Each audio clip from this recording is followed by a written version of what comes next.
Hello and welcome back to Rage Gaming, and my first talk about the upcoming ARPG is Path of Exile 2.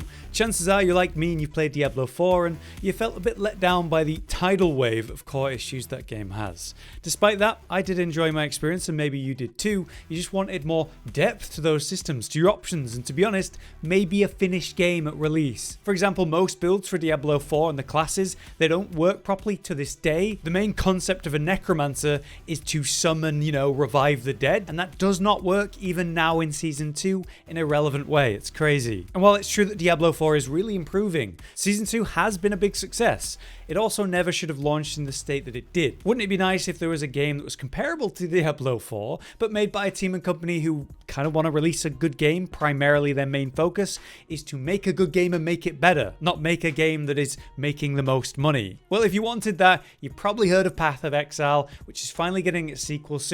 There's just a major problem with Path of Exile 1, which you can play now compared to 2, that might make you unsure about the sequel being for you. Path of Exile 1 is just not that beginner friendly. It's pretty damn hard to get into, especially if you're used to the extremely streamlined experience Diablo 4 does offer new players. Let me explain what I mean. Recently, I've been playing Path of Exile for the first time to learn and understand it in prep for PoE 2. I've been releasing a series of videos about that experience, and it's exactly what I expected. Complex and involved to an extreme level. You just have so many options every time you make progress and unlock anything new. They literally let every class use any spell, so that does mean you could be a witch melee fighter or something. And the skills that you unlock are actually from gems you put in your gear rather than coming from your character specifically. There's no simple currency like gold, because everything's actually traded via these consumables you acquire through things like selling gear in specific ways. Specific ways because there's actually recipes when you're selling. If you sell things in a certain way, you'll actually get more out of that trade, like choosing to not identify what you're about to sell or specifically identifying it. And I haven't even mentioned crafting or the hideout system, and all of this that I've had to learn is all before I even finished Act 2, the literal opening of the game. It's system on system, and every system is massive. And you know what? It's all fantastic. Yes, it's overwhelming and a lot, but it's so carefully thought out that you have this massive array of options at every major choice, and they all actually work. And while you might look at something like the crazy talent tree initially and be terrified of all those options, really you only have like 2 or 3 and then a couple more as you go. You're not looking at the whole thing as you go. You're much more zoomed in. It might be very intimidating at first, but they really have thought out every possibility and provided you with so many great options for every scenario. However, it wouldn't be remotely possible for me to understand and work all this stuff out without the commenters giving me specific and relevant advice or answering my 100 questions as we go while I'm making that series. So while that depth's awesome, it's definitely a nightmare if you're a true new player who doesn't have all the help like I have. And that's the major difference between PoE 1 and 2 that we're going to talk about today that's really important. The devs have explained their main intention with the sequel is to create something that isn't less in depth and detailed, but something that's a lot more understandable at its first glance. The information should be easier to process. PoE 2 was actually going to be a sort of expansion to the first game, but they eventually made it a sort of full-on separate game, allowing them to make massive changes like that. PoE 1 is going to continue with its own path and development, so if you prefer that style, you'll still be able to play that and get new content, or do both. So PoE 2 should be a very exciting concept if you're someone who's been intimidated or overwhelmed by PoE 1. After all, it's had over a decade of sort of system blow. It's a lot to take in. So with that in mind, here's everything you're going to want to know about the upcoming sequel, the major details that are most exciting to me as someone who came from Diablo 4. Let's start with something that appealed to me most as a new PoE player though, who's been struggling to learn this specific system, the new itemization and gems specifically coming in PoE 2. It is super complicated in the first game,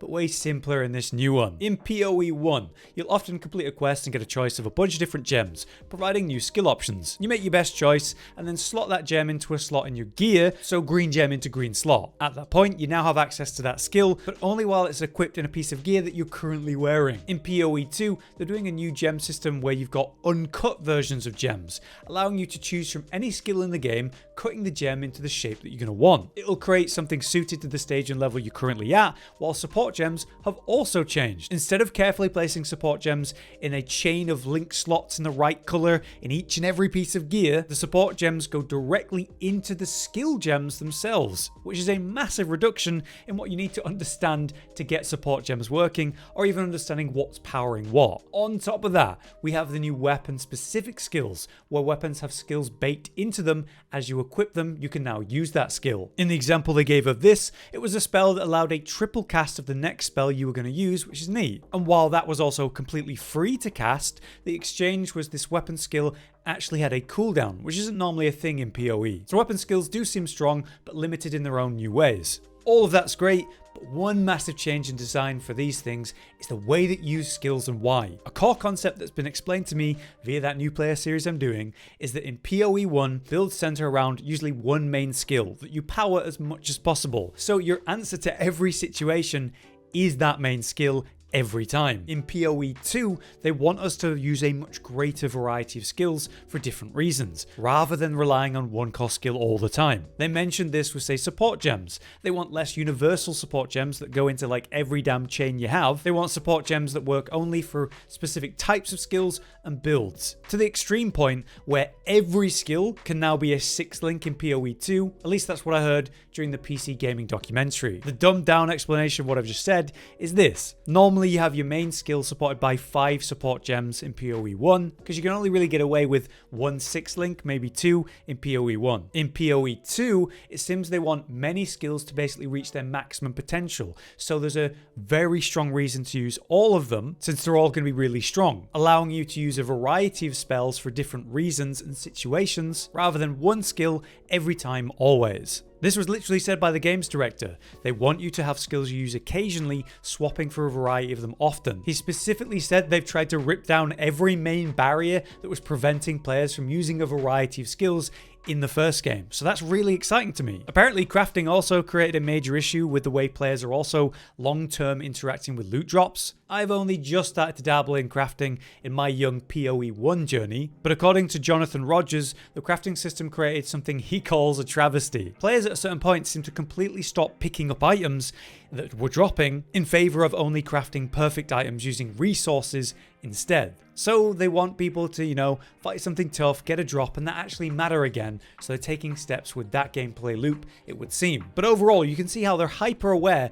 of what players are doing and why, and then making really thought out solutions to all these different situations. So those are changes to systems that were there before. A totally new thing for the game is the dodge roll, which will change the flow of the gameplay. They've stated that their goal for you to avoid damage in PoE 1 is to, move out of the way. So things were balanced with your ability to move out of the way of attacks, expecting you to use certain mobility options to help with that. With the new dodge roll, they're giving you a direct way to move around more effectively instantly. It's apparently got no cooldown or a limitation, so you can just roll around forever if you want. But compared to iframe evades of, say, like a Souls game, it's going to be a bit different. If you're mid-roll and in like a telegraphed circle on the ground or something, it won't matter that you're rolling, you still get hit. But if you do roll right as an enemy's about to physically hit you with like a melee or ranged attack, it will miss you because you've evaded it. So that's going to play a large role, pun intended, in the way that balance and challenges are made for you in this game. They're designing bosses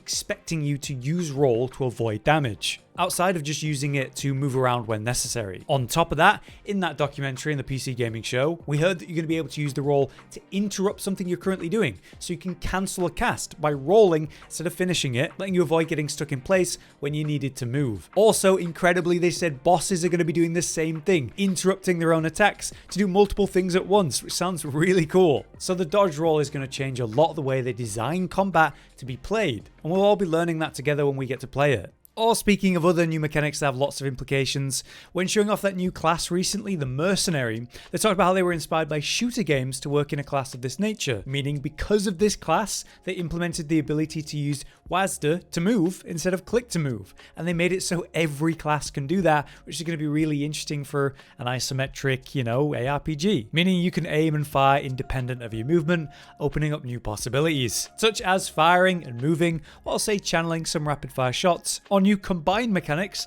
like freezing the ground intentionally where you're firing, creating a slow zone to manage the incoming fight. And with this class specifically, lots of different ammo types have been introduced to spread oil before you swap to fire rounds, or freeze targets to then swap to armor piercing rounds, to then shatter the frozen enemies instantly. Or how they've introduced a massive array of new crossbows themselves, working like shotguns, snipers, or assault rifles, which is hilarious. They even worked in an under-barrel grenade launcher attachment, introducing a new attachment system to the weapons in general. So it's incredible, and it has a lot of implications beyond specifically the Mercenary class, such as the WASD movement, which we can all now do because of it. Alright, so to touch on this very lightly, the massive skill tree for the classes isn't going anywhere. While it does appear intimidating at first, it does break down to, a few choices per point. You only look so far ahead to not overwhelm yourself. However, there's something massive being added in PoE 2, and that's the new weapon skill trees. Yes, we're also going to be unlocking these massive passive options for specific weapon types and damage types at that, which seems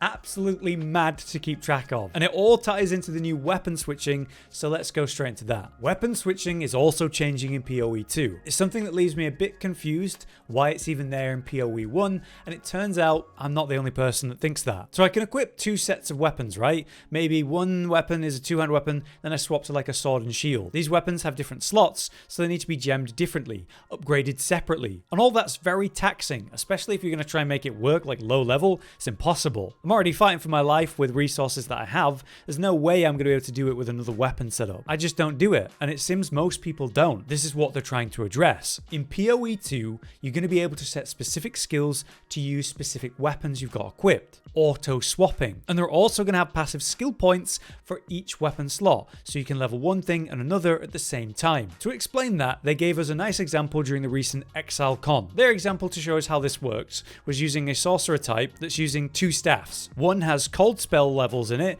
and the other had lightning. Cold spells are great for slowing or CCing enemies, but lightning's great in AoE. So you might want to CC certain enemies, you might want to AoE a pack of enemies. That's where weapon swapping should be used. So the player equips both staffs, right? You can see they're holding one and they have another one on their back. Now the player opens the skills menu, which looks confusing at first. But in short, one weapon has gems for lightning spells, and the other weapon, of course, has gems for cold spells. The player goes into the menus for these specific spells and says don't use this with the lightning staff and vice versa. This way, when the player tries to use a lightning spell, the character will automatically swap to the lightning staff, casting the lightning spell pretty fluidly. And again, smoothly swapping back to the cold staff when you try to use a cold spell. You don't have to manually swap the staffs, then cast the spell, it just sort of happens automatically. Apparently there will be a small delay to allow for the swap, but compared to immediately using the spell with the wrong staff, it should be worth that delay to maximize the potential of the skill. So a fantastic solution, but it just gets better. The new weapon skill trees? There's a huge issue that's going to pop up with weapon swapping, right? What if you've spent your limited skill points